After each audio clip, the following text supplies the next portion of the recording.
Hi guys! Welcome back to my channel. Alright guys, maganda po ang ating magiging topic for the next few days. Bahala ko pong itopic yung mga stock investing basics kasi po napaka-importante po ng fundamentals. Kaya ang topic po natin for today, debt to equity ratio, isang measurement kung gaano kalaki ang ating utang. Stay tuned!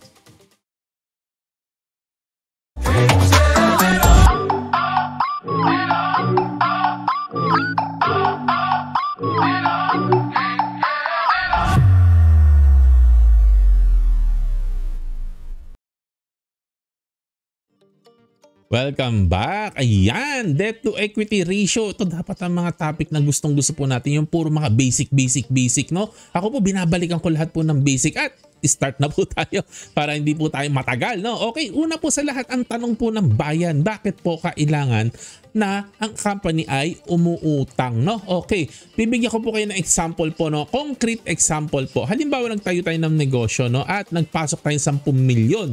10 milyon, nag-build tayo ng factory at kumikita tayo ng 2 million kada taon, edi very good, meron tayong 20% na kita, no? Maliwanag po ba? Okay, ngayon, ang tanong, gaano katagal ang haantayin mo para makabuild ka ng pangalawang factory?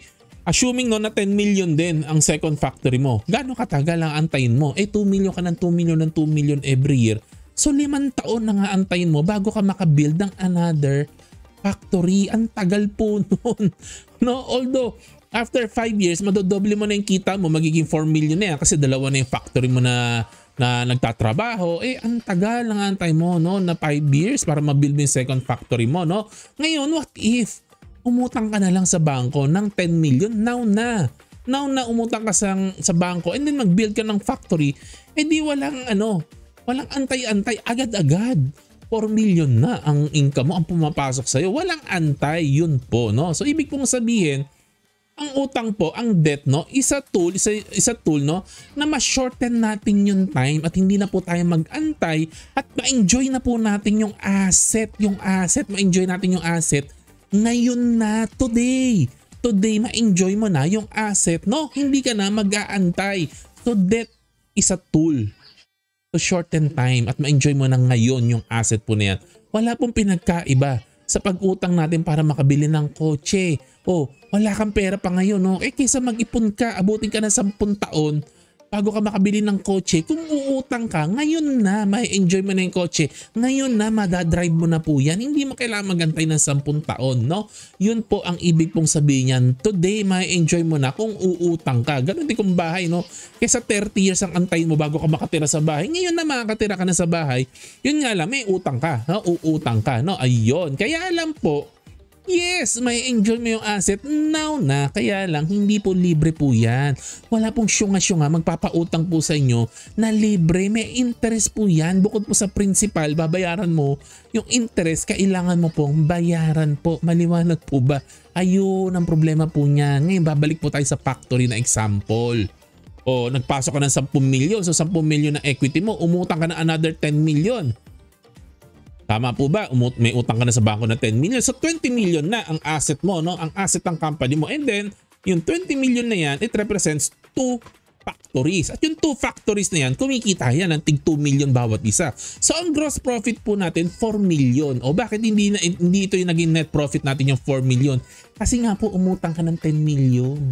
And yung 10 million mo, assuming no, nagbabayad ka ng 10% na annual interest, may annual interest ka na 1 million. Ayun. So, hindi 4 million ang gross po natin. Ang net profit po natin, 3 million na lang. Is still better than yung kita natin kanina na 2 million, no?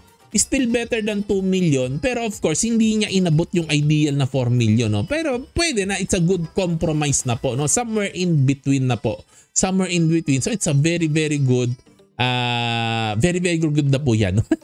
Nakalimutan ko yung mga terminology. Tumatanda na si Kuya John. So yan po ang benefit ng debt po, no? Ayan. Ngayon, ang tanong po, is it bad idea na na meron debt, na may utang isang company. Hindi po masama na may utang po ang isang company, no? Contrary, no, sa although madalas po tinatopic natin, hinahangal natin yung mga company na walang debt.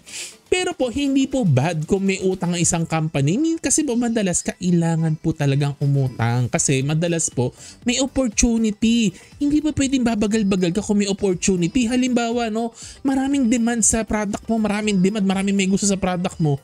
Alam, pag-antahin mo lahat ng customer, sandali lang, wala eh.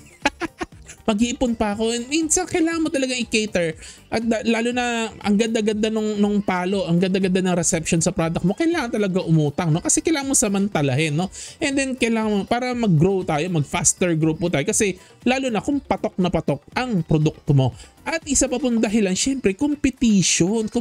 Kasi kung antay ka ng antay, kung kailan ka makakaipon, baka yung mga competition mo, by the time na nakaipon ka na ng pera, magbibuild ka ng second branch mo, second factory mo, ganyan, wala na. Ang laki-laki na ng kompetensya mo. Kinain na nila lahat ng customer mo. Maliwanag po ba? At wala ka ng tatayuan ng branch, wala ka ng tatayuan ng factory mo. Kinain na ng mga kalaban mo. At masama pa niyan, baka dahil sila yung lumago, wala na, lumagapak ka na kasi ang bagal-bagal mo. So, minsan po, kailangan po talagang umutang. Katulad po ngayon, ayan, sa mga solar, nag-uunahan yung mga yan kaya utang din ang utang yung mga yan.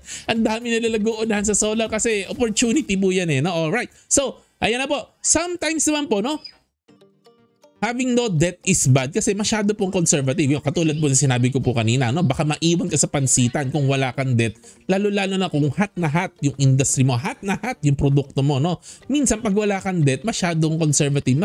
Minsan bad, although not always bad, pero sometimes bad. Okay? Kaya lang po, pag malaki ang utang mo, delikado po yan. Delikading po yan pag malaki ang utang mo. Kasi what if dumating po yung taon or pagkakataon na hindi tumama ang projection mo? Nagkamali ka sa projections mo. Akala mo matataas ang sales mo pag dinoble yung factory mo. Akala mo papatok pa rin ang produkto mo pag tayo mo ng second branch mo. Akala mo papatok ang produkto mo pag palo mo ng third branch mo. O di po ba? Naalala niyo yung Uniwide ng mga dati po, no? O yan. Akala mo papatok. Yun What if nagka-problema ka along the way? Ayun. Doon nagkaka-problema pag sobrang taas ng utang mo. O halimbawa po, balik tayo sa factory kanina. Okay, so dalawa yung factory mo. Kaya lang, kamalas-malasan, yung second factory mo hindi kumita. 2 million pa rin ang kita mo kasi yung second factory mo walang po bili ng produkto, no? At hindi nag-operate yung second factory mo kasi mahina yung demand pala. Mali yung projection mo, walang demand. 2 million pa rin yung gross profit mo. Nagbabayad ka ng interest. Pa 1 million every year. So, imbis sana na 2 million yung dati na kinikita mo, naging 1 million na lang ang net profit mo. Ayun ang problema. Nakuha niyo po, yun ang problema. Yun ang danger. Pag nagkamali ka ng projection or nagkaroon ka ng masamang taon, ayan, mas papangit pa kaysa mapaganda. Double edge po ang utang. Pag tama ang projection mo, syempre profit ka dyan. Pag mali ang projection mo, dangerous ka dyan. Patay ka dyan, no? At papaano kung hindi lang isang factory ang inutang mo? What if ang dami mong inutang? Umutang ka ng 50 million kasi gusto mag-build ng 5 factory. Ayan, papaano yan? Hindi ang laki-laki ng babayaran mo na interest. Wala, mababankrupt ka pag ang laki-laki po ng utang po ninyo at mali ang projections po natin. Alright. Ayan, no? Kasi ang bango po, wala akong pake. Magbayad ka ng interest mo. Kung hindi ka makabayad, mag-liquidate ka. Wala akong pake kung hindi, ide-demanda kita. Ganon po talaga. Nature ng business po yan. Hanap buhay lang. Wala pong personalan po yan. Alright. Ayun po, no? At ang isang measurement po, kung isang basic measurement, kung malaki ba ang utang ng isang company, yung tinatawag na debt to equity ratio. Yan, papasok na po tayo sa topic po natin, no? So, gaano kalaki ang debt is relative po kasi yan, no? Kung halimbawa ako po, may 1 milyon akong utang, malaki yun.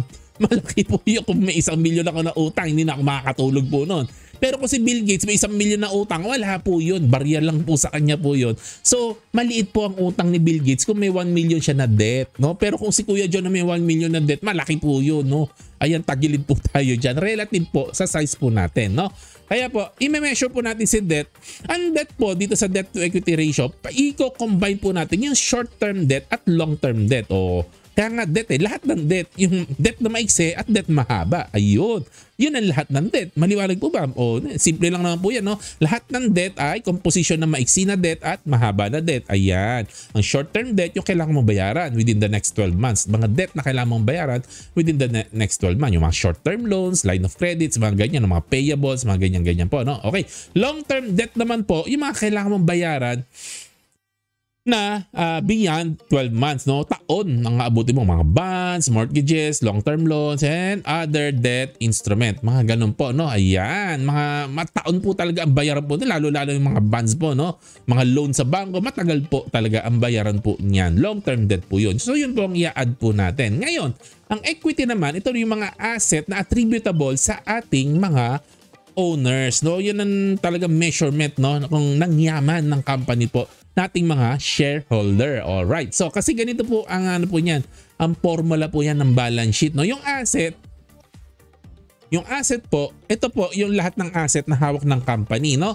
So it's either it's equal to equity or liability. Ibig pong sabihin yung assets ng company, it's either attributable sa owner or attributable as liability. Maliwanag po ba? Ngayon, hindi lahat ng liability ay short-term and long-term debt, no? Marami po pong ibang liability na hindi po short-term and long-term debt. Halimbawa po, tax payable, deferred revenue, accrued expenses, warranty liabilities, mga ganyan po. Hindi po utang po yan, no? Alright, hindi po utang yung mga yan. So, hindi po lahat ng liabilities ay utang, no? So, ito po yan, no? Yung liability po na ito, nakikita niyo po ba? So hindi po lahat yan short-term and long-term debt. Yung iba po dyan, short-term and long-term debt.